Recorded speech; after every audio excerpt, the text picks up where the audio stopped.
There's a show like none other. A show that managed to do the impossible for me.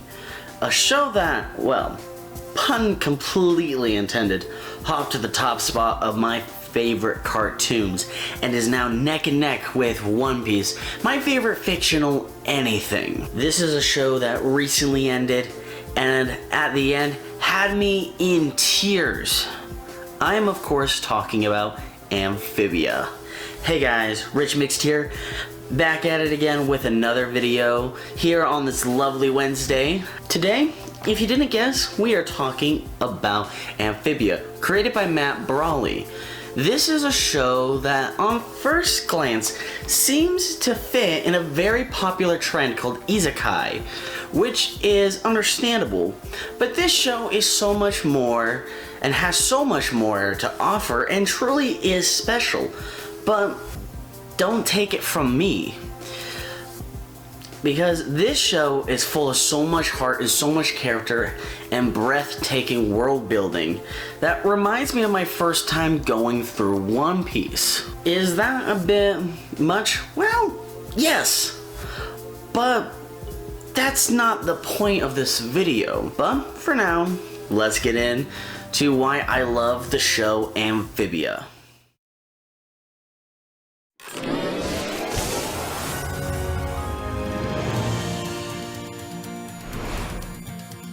So what is the show even about? Well, for those who don't know, the show follows the main character of Am Boon Choi as she gets stranded in another world called Amphibia, which is inhabited by walking, talking frogs, toads, and newts. And the show follows Anne's on all her misadventures and is really fun, and is a really fun show to watch with some of the funniest moments that, being completely honest here, I have seen in quite some time. Season 1 is admittedly a slow burn, but I love that about the show. Over the course of the episodes, which are about 10 minutes per episode, so there's about 2 episodes in one episode, it's confusing, it makes sense, trust me. But over those 10 episodes, we get to meet who lives in Wartwood. From Woggle to Croaker to Stumpy, we get introduced not just to these amazing characters, but the world they live in. This brings me to the things I love about this show so much, which is this show is an absolute master class at this, in my opinion, of course. It never makes it overt and always shows us things that may become important in later episodes, but doesn't bring too much attention to it. For instance, we hear about Utopia University in season 1 from a few lines of dialogue. It also introduces other things in the world that the show goes on to become, more relevant.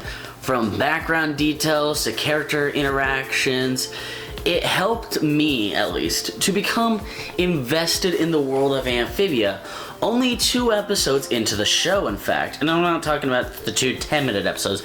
I'm talking about basically 4 10-minute episodes or 2 episodes. Like I said, it's a bit confusing, but it makes sense in the end if you don't think about it too much. The character writing in this show just has me in awe with it.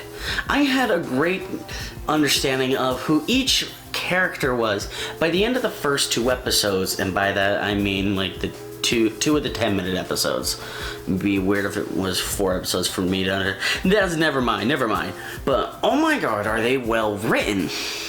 And when I think of characters that feel real and like people I could, I could know and meet, I think of characters in shows like Gravity Falls and One Piece. From just how relatable Anne is to how funny it is to watch Sprig get into hot water despite all the warning signs is truly something I love. And season 2 only worked more to make me love this show.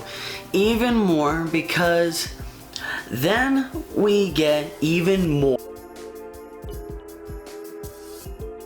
I love how the world really opens up over the course of the first 5 episodes of season 2, or 10 episodes.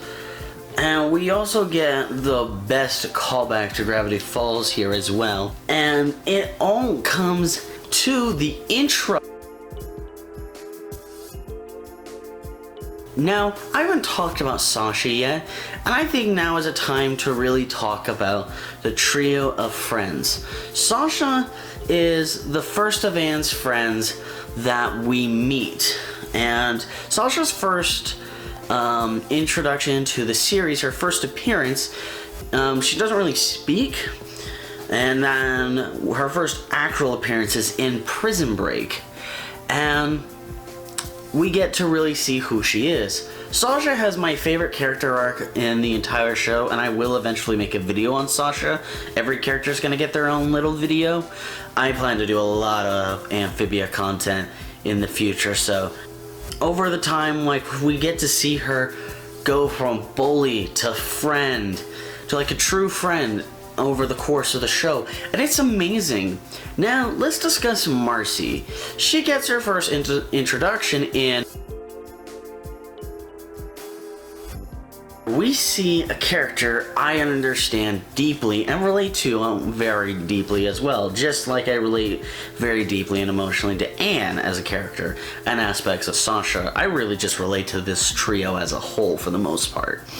But with that being said, because I've always been being interested in things my friends didn't care much for was just a thing for me, and I love how great the writing with it is. The trio really works amazing both with and without each other, which shows the great writing we have on display.